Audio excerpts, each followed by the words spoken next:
Jai Hind students, today we are going to learn the second part of the sound of music. So in the previous class we learned the first part, and in that chapter we learned how Evelyn Glennie listens to the sound of music without hearing it. So today we are going to learn the second part of the sound of music, and in that portion we are going to deal with the Shehnai of Bismillah Khan. You might have heard of Ustad Bismillah Khan. Okay, what will come to your mind when you think of Shehnai? Probably it will be the image of a wedding or similar kind of function or occasion, right? So the second thing that immediately comes to your mind is of Ustad Bismillah Khan, the Shehnai master who used to play the Shehnai, right? So today we are going to learn a new chapter, and in this chapter we throw light on the history of Shehnai and of Ustad Bismillah Khan. Let's have a look at the profile of Ustad Bismillah Khan. Full name of Ustad Bismillah Khan is Ustad Kamaruddin Bismillah Khan. He was born on 21st March 1916 at Damoron, and he died on 21st August 2006 Heritage Hospital, Varanasi. He used to play the instrument Shehnai, and he got several awards like Bharat Ratna, Padma Shri, Padma Bhushan, Padma Vibhushan, Sangeet Nadak Academy Fellowship, and even more. So that's all about Ustad Bismillah Khan. Now I am going to read the first 4 paragraphs from your text. Pay attention while I am reading the textual context. Emperor Aurangzeb banned the playing of a musical instrument called punki in the royal residence, for it had a shrill, unpleasant sound. Punki became the generic name for reeded noisemakers. Few had thought that it would one day be revived. A barber of a family of professional musicians who had access to the royal palace decided to improve the tonal quality of the punki. He chose a pipe with a natural hollow stem that was longer and broader than the punki and made 7 holes on the body of the pipe. When he played on it, closing and opening some of these holes, soft and melodious sound were produced. He played the instrument before royalty, and everyone was impressed. The instrument, so different from the punki, had to be given a new name. As the story goes, since it was first played in the Shah's chamber and was played by a Nai, Babar, the instrument was named the Shehnai. The sound of Shehnai began to be considered auspicious, and for this reason it is still played in temples and is an indispensable component of any North Indian wedding. In the past, the Shehnai was part of the Naubat, or traditional ensemble of 9 instruments found at royal courts.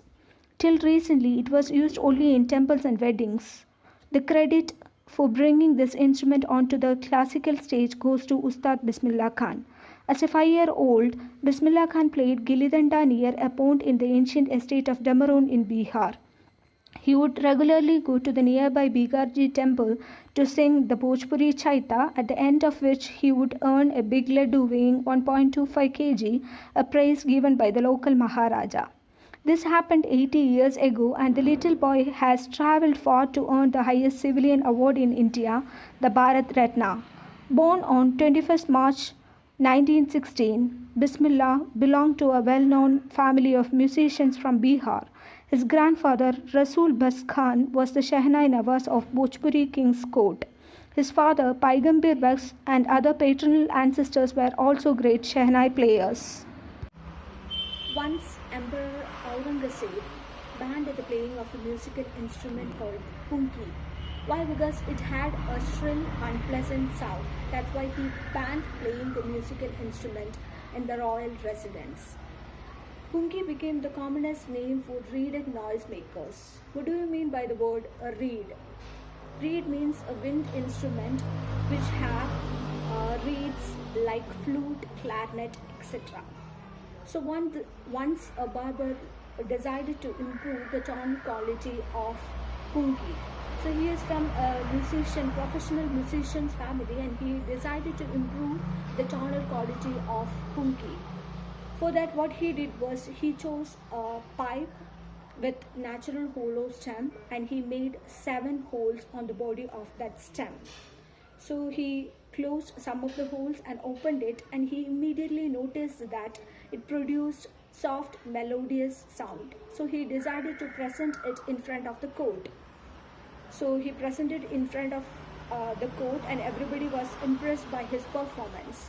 So this instrument was something different from that of pungi. So they decided to give a new name for this musical instrument. So this musical instrument was first presented in the court of Shah, and it was presented by a nai, which means a barber.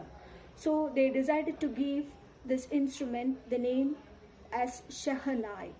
It was first presented in the court of Shah, and it was presented by a nai, which means barber. That's why this instrument got the name Shahnai. The sound of Shahnai began to be considered as a thing that brings good fortune. That's why it is still played in temples, and it became a compulsory component of North Indian weddings. So in the olden days, Shahnai was a part of Naubat. What do you mean by Naubat?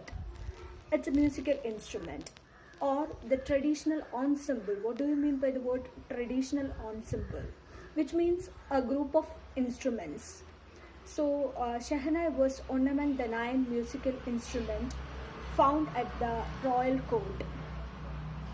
So the credit goes to Ustad Bismillah Khan. Why? Because he is the person who brings this instrument onto the classical stage. So this instrument got fame and popularity only because of Ustad Bismillah Khan. So when he was at the age of 5, he used to play Gilli Danda game. What do you mean by Gilli Danda game? It's a game usually found at Asian countries. So a large stick is used to hit on a small oval-shaped piece of wood. That is called Gilli Danda game. And he used to play Gilli Danda game near a pond in the ancient estate of Damaron. Damaron is a place in Bihar. So after that, he used to visit nearby temple, that is Bihaji temple, and he used to sing Bhojpuri Chaita. What do you mean by Bhojpuri Chaita? It's a folk song. So he used to sing Bhojpuri Chaita, and after that he will get 1.25 kg weighing laddu as a reward from local Maharaja. So this happened 80 years ago. It happened long ago, and there was a drastic change in his career, and he got the highest civilian award of India, that is Bharat Ratna. Bismillah Khan was born on 12th March 1916, and he was from a famous musician's family. His father, Paigambir Baksh, and his paternal ancestors. What do you mean by paternal ancestors? Which means ancestors of his father were also great Shehnai players. His grandfather, Rasul Bas Khan, was a Shehnai Nawaz of Bhojpuri King's court. The young boy took to music early in life. At the age of 3, when his mother took him to his maternal uncle's house in Banaras, now Varanasi, Bismillah was fascinated watching his uncle's practice the Shehnai. Soon Bismillah started accompanying his uncle Ali Bas to the Vishnu temple of Banaras, where Baksh was employed to play the Shehnai. Ali Baksh would play the Shehnai, and Bismillah would sit captivated for hours on end. Slowly he started getting lessons in playing the instrument and would sit practicing throughout the day. For years to come, the temple of Balaji and Mangal Maya and the banks of the Ganga became the young apprentice's favorite haunts, where he would practice in solitude. The flowing waters of the Ganga inspired him to improvise and invent ragas that were earlier considered to be beyond the range of Shehnai. At the age of 14, Bismillah accompanied his uncle to the Allahabad Music Conference. At the end of his recital, Ustad Fayaz Khan patted the young boy's back and said, "Work hard and you shall make it." With the opening of the All India Radio in Lucknow in 1938 came Bismillah's big break. He soon became an often heard Shehnai player on radio. When India gained independence on 15th August 1947, Bismillah Khan became the first Indian to greet the nation with his Shehnai. He poured his heart out into Rag Kafi from the Red Fort to an audience which included Pandit Jawaharlal Nehru, who later gave his famous Tryst with Destiny speech. Bismillah Khan took music early in his life. When he was at the age of 3, his mom used to take him to his maternal uncle's house, that is in Banaras. Now it is known as Varanasi. So Bismillah Khan was fascinated by his uncle's performance and he used to listen to his uncle's performance. So Ali Bas, his uncle, was employed to play Shehnai in the Vishnu temple of Banaras. So soon he also started accompanying his uncle Ali Bas. So slowly Ustad Bismillah Khan also started learning the Shehnai and he also started practicing the Shehnai throughout the day. So this young practitioner would practice Shehnai in the temple of Balaji and Mangal Maya and the banks of river Ganga. So this young practitioner would practice Shehnai without the disturbance of anybody and he can practice Shehnai in solitude. So the flowing waters of river Ganga inspired him to invent and improvise ragas that was earlier considered as something beyond the limit of Shehnai.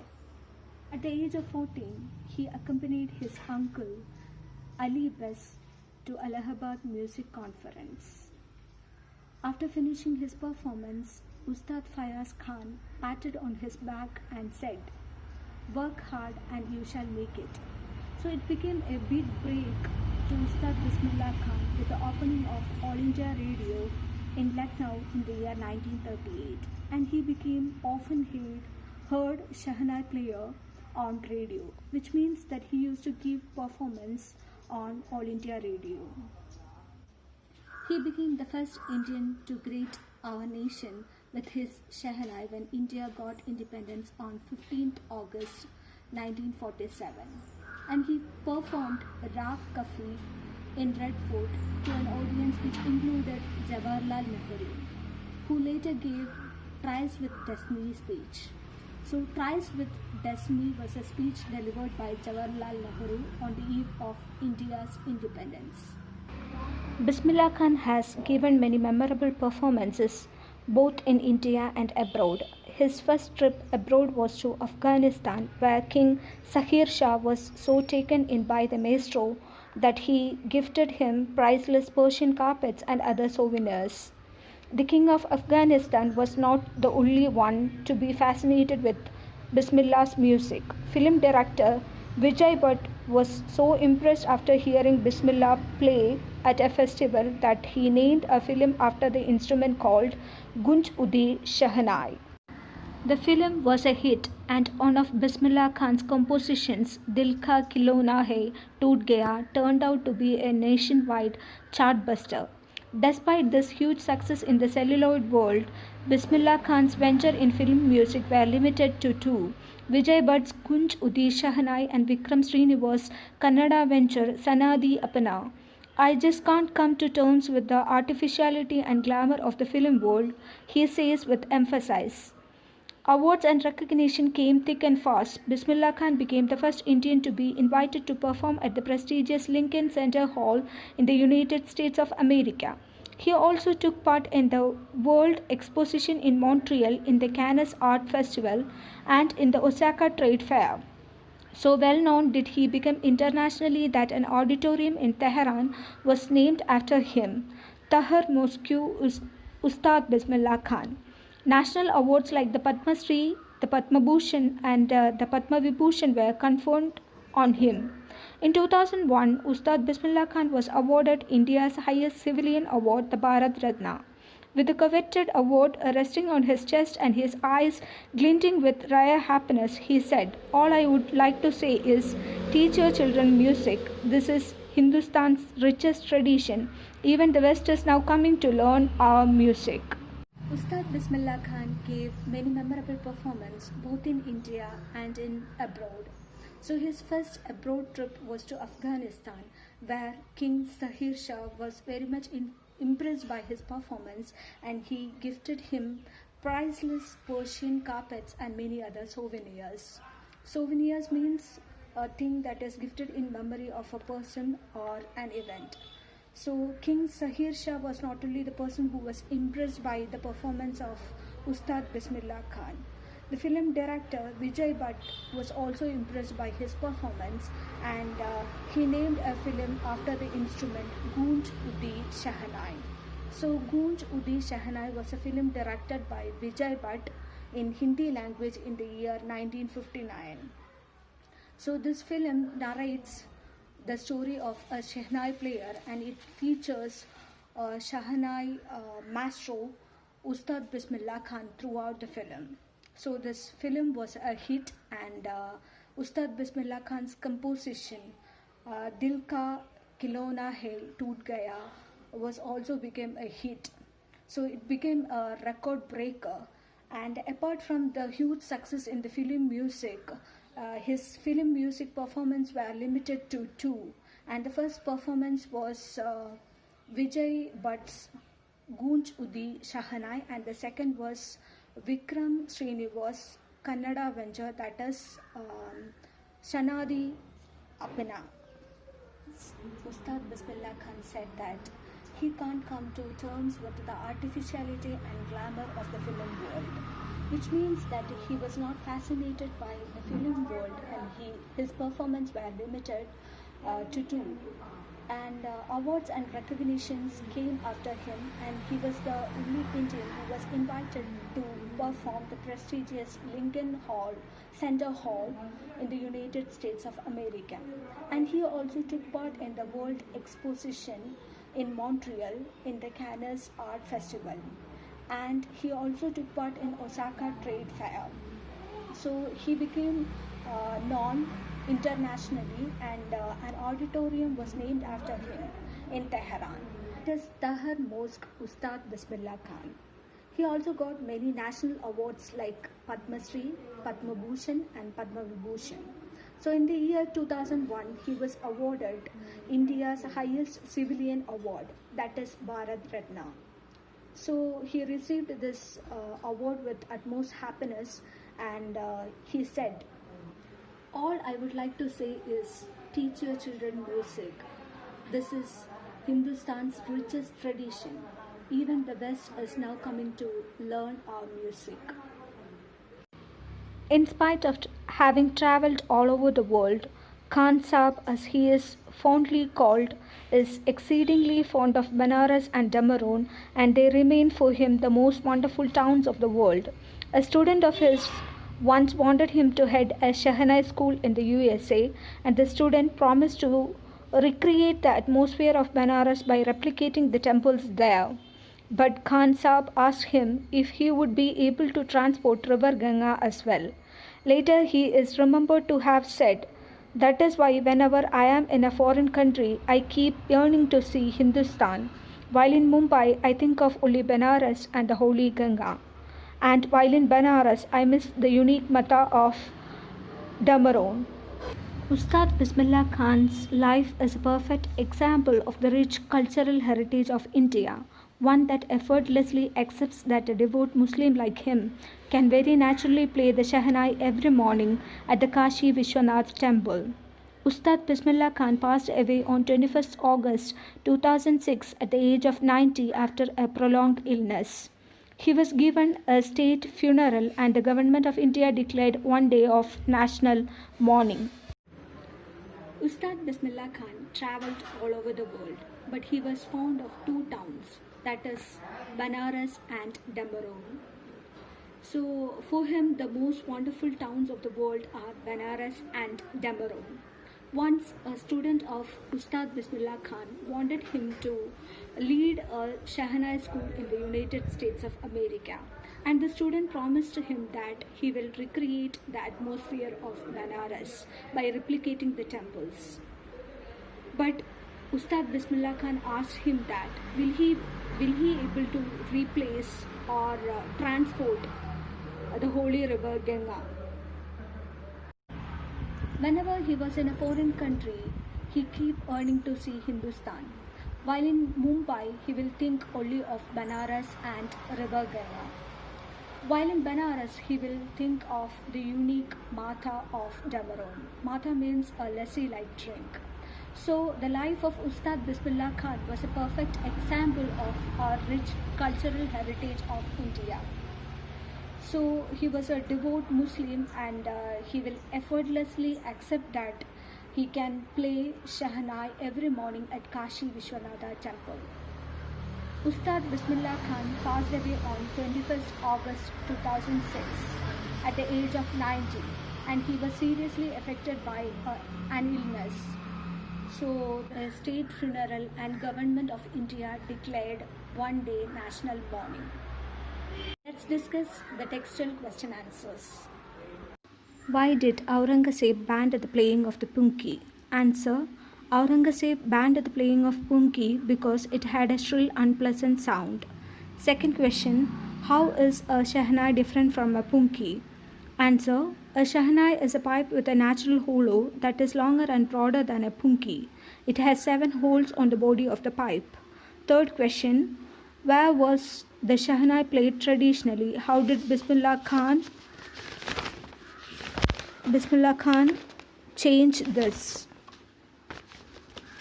So the answer is the shahnai was played traditionally in the temple at the royal courts on the occasion of wedding. The credit must go to Bismillah Khan to take this instrument onto the classical stage. The fourth question: when and how did Bismillah Khan get the big break? Bismillah Khan got his big break with the opening of All India Radio in Lucknow in 1938. Fifth question: where did Bismillah Khan play the shahnai on 15th August 1947? Why was the event historic? Bismillah Khan played the shahnai on 15th August 1947 at Red Fort.